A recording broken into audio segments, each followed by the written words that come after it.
Welcome to my How Healthy Are You weekly educational podcast. My name is Dr. Thomas Brewer.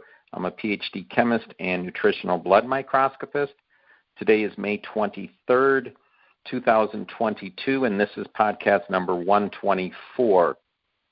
Now, I'm going to start with some health news before I get into this week's topic. So, three things I wanted to mention. First is there's a recall on Jif peanut butter, and what I say about that is who cares?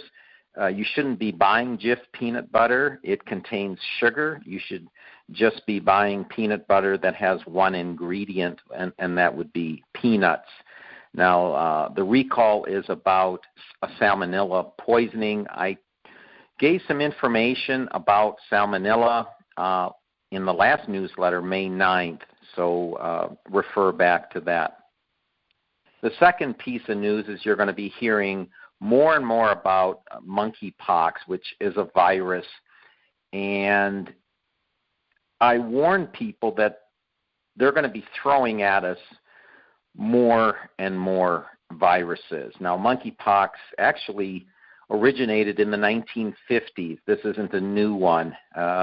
Your best bet against any virus is to have strong and active white blood cells, so just refer to the blood sheet I gave you if I looked at your blood.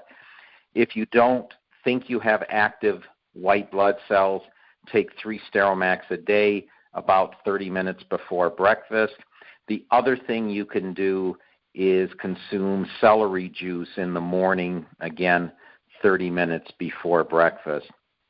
The third piece of news that we hear more and more about is vaping and whether there's benefits to it or not, or as a substitute for smoking, and the young people are doing it too much. The bottom line here is the carriers in the vaping material are not healthy. So even if there's something in there that you could argue is good for you, the carrier is the problem, and that's why I don't recommend it. All right, on to today's topic, which is sunscreen chemistry. So everything you ever wanted to know about sunscreens and tanning and things like that. So a little bit of history on tanning. So before the Industrial Revolution, people were agrarian, they worked in fields, and having a suntan meant you were working class or peasant or low class. And so there was this stigma for people with tans. When we get into the Industrial Revolution, we have machinery and people were working inside factories. Around in the 1920s, it sort of changed so that if you had a tan, it meant you were privileged, that you had free time. And so there was this shift that it was actually a good thing to have a tan. Now, between the 1920s and the 1980s, it got more and more popular to have tans. In the 1980s, then we started having sunbeds and tanning booths. The problem with those sunbeds and tanning booths, and a lot of people are paying the price today, is they were 15 times stronger than a Mediterranean sun. So people got damage, but they don't know about the damage until 20, 30, maybe even 40 years later. And a lot of young people were using the tanning beds, people in their 20s or so. Now, if we look at ultraviolet rays, which are high-energy rays, so this is high energy in the electromagnetic spectrum of light. Right now, skin cancer rates are rising, yet people have less sun exposure than they had between the 1920s and the 1980s. Well, how can that be?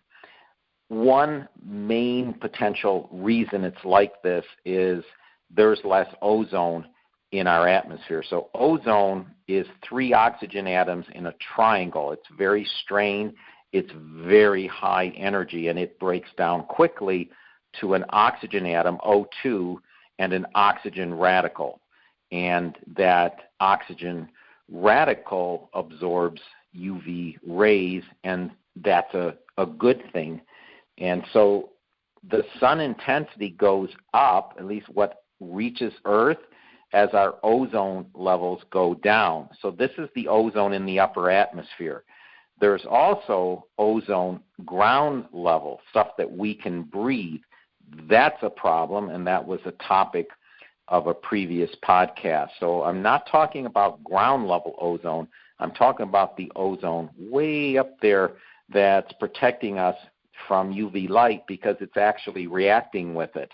And so the intensity of UV rays decreases. Now, low sun exposure, so people that get very little sun, have an increased risk of breast cancer, cardiovascular disease, Alzheimer's disease, autism, asthma, and many other health problems. Now, this sounds very counterintuitive because people think, well, sun exposure leads to cancer. There's no question about that. Yet if the exposure is too low, we have all these diseases. And a lot of that is linked to not having enough vitamin D. So low sun exposure actually leads to a shortened lifespan and death. So some skin doctors say, well, there's no such thing as safe sun exposure. But other skin doctors are coming around and saying, actually, the truth is there's a difference between healthy sun exposure and dangerous sun exposure. So dangerous sun exposure is getting a sunburn. You always want to avoid that. But healthy sun exposure is just a few minutes, about 15 minutes in the sun, and you're not getting a sunburn. You're also not wearing sunscreen for that 15 minutes or so. So sunburns, no question, they lead to melanomas. Non-burning exposure leads to, get this, a reduced risk of melanoma, a reduced risk of cancer. Again, that sounds counterintuitive because how could any sun exposure be lead to a reduced risk of melanoma? But it does. So there's definitely a health benefit to non-burning exposure. Like I said, 15 minutes daily is ideal. And what happens is you convert your cholesterol to vitamin D, and that seems to be the chemistry that is necessary in the body for us to make our own vitamin D. All right, now let's move on to sunscreen. So there's two types. There's chemical sunscreen and mineral sunscreens. Now, the chemical sunscreens, there's a few bad actors in here. Essentially, all of the chemicals are endocrine disruptors, but the worst one is something called oxybenzone. But there's also avobenzone, octinoxate, octocrylene, and they all absorb UV light chemically, so it's similar to what ozone does in the upper atmosphere. This is a chemical absorption of ozone, and the molecule breaks down, and therefore the ozone is rendered useless, and we get some heat. And that's why when you wear sunscreen, you may feel a lot of warmth. So we're told to use these sunscreens daily. Well, that's actually not a good thing to do, at least these chemical sunscreens. That's not a good thing to do. There's a famous journal, the Journal of the American Medical Association. In 2019, they showed that the chemicals from the chemical sunscreens were showing up in blood and female breast milk. Now, these are hormone disruptors, and you don't want them in your body. And this is a bad thing to pass on to newborns, because anytime you're disrupting the normal hormone balance, it is not good. You really want the body and the endocrine system to work in homeostasis and to work naturally. Now, a couple years after 2019, in 2021, the National Ocean Service said something else about these chemical sunscreens, and they threaten the coral reef and marine life, which I'm sure most of you have heard. And this is a gradual thing, so they accumulate. So not only bad for us, but bad for the oceans and bad for the fish and the shellfish that people eat. Then comes mineral sunscreen. So these are the zinc oxide and titanium dioxide. These are the sunscreens to the rescue. I actually worked on nanoparticulate titanium dioxide and zinc oxide sunscreens when I lived in Paris in around 2000, 2001 time frame, 1999. I think it was 1999 to 2001. And that was my main project, and to bring that technology back to the United States. So it was quite an honor. And we were making these wonderful sunscreens. They worked really well, and they weren't white. So the whole purpose of the research was to develop this sunscreen that not only absorbed UV light, but the skin wasn't white. And we're using zinc oxide and titanium dioxide. These are normally white minerals. And it was a good project. The products were great.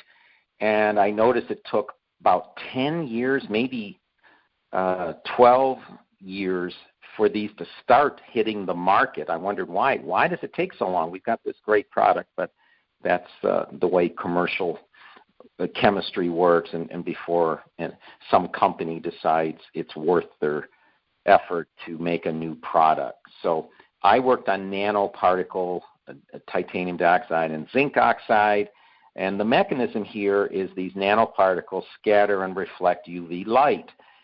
So they don't necessarily absorb it all, but they're able to scatter it. Now, they do absorb sun and some UV light and break it down, but a lot of it is scattering and reflecting, whereas the chemicals, they absorb the UV light and they convert it to heat. So totally different mechanism, and what you want are these zinc oxide and titanium dioxide mineral sunscreens. The latest research is saying that, well, these nano-sized particles may not be good as something called micro-size. So micro-sized particles are 1,000 times bigger than the nano-size. And these microparticles are supposed to stay on the skin longer, and they don't absorb into the skin. But you turn white, and it's not something you can use all the time. Yeah, at the beach perhaps, but not all the time. So there's been some conjecture that the nanos can cross the blood-brain barrier, but it's very inconclusive. So as usual, unscrupulous suntan producers add chemical sunscreen to mineral products, and therefore they look clear. My advice, stick with nanoparticulate sunscreens that are without chemicals, and that way you can use them all the time. You get no hormone disruption, and you also don't look white. Final thing I want to talk about is vitamin D. So sunscreens are not going to allow the UV light to get to your skin, and you want your skin to convert UV light so you can make vitamin D. So do sunscreens lead to vitamin D deficiency? And vitamin D is essentially an active or an essential hormone. So that's what it is. It is a hormone. The answer is yes, sunscreens do lead to vitamin D deficiency. So if you're using a sunscreen, you need to supplement with vitamin D. And most people are doing that now based on all the viruses and pandemics that have been going around for over 2 years, and more to come, more fear-based news out there. And so take your vitamin D if you're using a sunscreen. So that's what I have for this week's podcast. As always, please don't keep me a secret.